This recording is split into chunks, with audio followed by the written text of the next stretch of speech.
नववर्षात तुमच्याही जीवनात बदल घडून आणायचे असतील तर श्रीमद भगवद्गीतेतील अनमोल शब्द एकदा नक्की जाणून घ्या.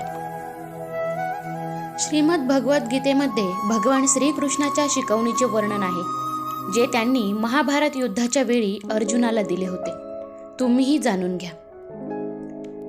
कुरुक्षेत्रात महाभारत युद्धाच्या वेळी भगवान कृष्णाने अर्जुनाला काही उपदेश दिले, ज्याला हिंदू धर्मात श्रीमद भगवद्गीता म्हणून ओळखले जाते. श्रीमद भगवद्गीतेमध्ये भगवान श्रीकृष्णाच्या शिकवणीचे तपशीलवार वर्णन केले आहे. गीतेमध्ये दिलेली भगवान श्रीकृष्णाची शिकवण आजही तितकीच खरी आहे आणि माणसाला जीवन जगण्याचा योग्य मार्ग दाखवते. गीतेची शिकवण एखाद्या व्यक्तीने आपल्या जीवनात अंमलात आणली तर त्या व्यक्तीला प्रगतीसोबतच कीर्तीही मिळते. जाणून घ्या गीताशी संबंधित काही गोष्टी. तुमच्याही जीवनात बदल घडून येतील हे ऐका. श्रीमद भगवद्गीतेमध्ये भगवान श्रीकृष्णाच्या शिकवणीचे वर्णन आहे, जे त्यांनी महाभारत युद्धाच्या वेळी अर्जुनाला दिले होते.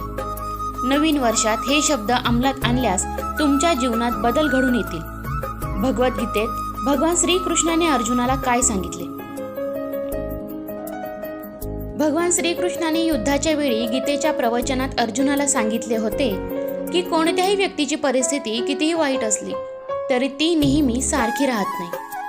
परिस्थिती बदलते, त्यामुळे माणसाने हिंमत हरू नये. भगवान श्रीकृष्ण अर्जुनाला सांगतात की देव कधीही कोणावरही अन्याय करत नाही. तो मानवाला फक्त तेच देतो ज्याची व्यक्ती पात्र आहे. गीतेच्या दुसऱ्या उपदेशात भगवान श्रीकृष्णाने अर्जुनाला सांगितले होते की या पृथ्वीवर त्याला कोणीही साथ देत नाही. इथे तुम्हाला स्वतःलाही झगडावे लागेल आणि स्वतःलाही समजून घ्यावे लागेल. एखादी व्यक्ती त्याला पाहिजे ते बनू शकते जर त्याने त्या विषयावर आत्मविश्वासाने विचार केला. माणूस प्रत्येक गोष्टीवर नियंत्रण मिळवू शकतो. श्रीमद भगवद्गीतेमध्ये भगवान श्रीकृष्णाने सांगितले होते की या मानवी जीवनात कोणतीही गोष्ट शाश्वत नाही, त्यामुळे कोणत्याही व्यक्तीने जास्त ताण घेऊ नये. प्रत्येक प्रकारचे दुःख आणि सुख हे क्षणिक असते. भगवान श्रीकृष्णाने गीतेमध्ये सांगितले होते की कोणत्याही व्यक्तीसोबत चालल्याने ना आनंद मिळतो ना ध्येय साध्य होते. त्यामुळे प्रत्येक व्यक्तीने नेहमी आपल्या कर्मावर विश्वास ठेवला पाहिजे आणि एकट्याने चालताना आपले ध्येय साध्य करण्याचा विचार केला पाहिजे.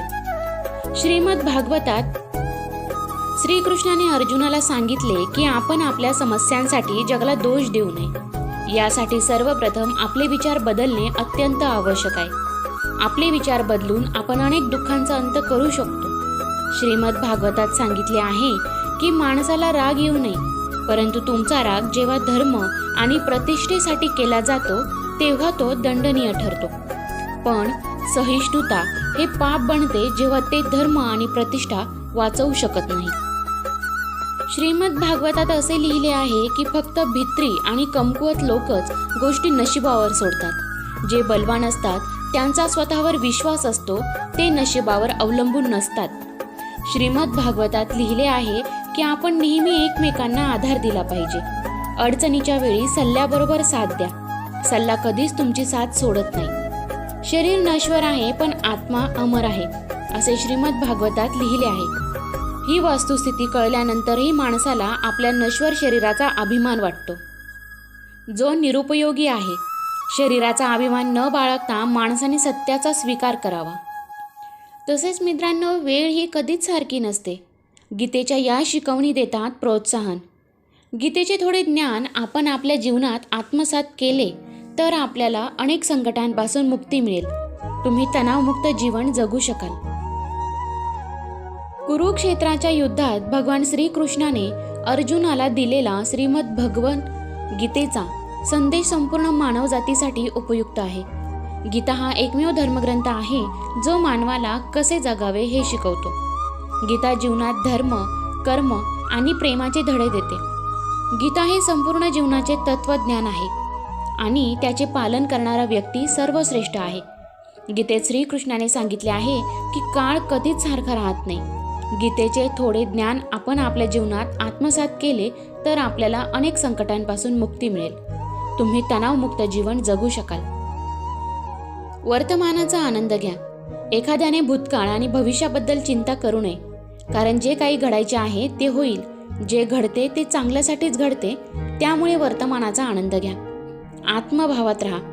नाव, पद, प्रतिष्ठा, पंथ, धर्म, स्त्री किंवा पुरुष म्हणजे आपण नाही, शरीरही आपण नाही. हे शरीर अग्नी, जल, वायू, पृथ्वी, आकाश यापासून बनलेले आहे आणि त्यात विलीन होईल.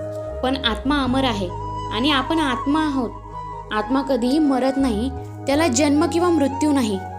आत्मभावात राहणे म्हणजे मुक्ती. येथे सर्व काही बदलते.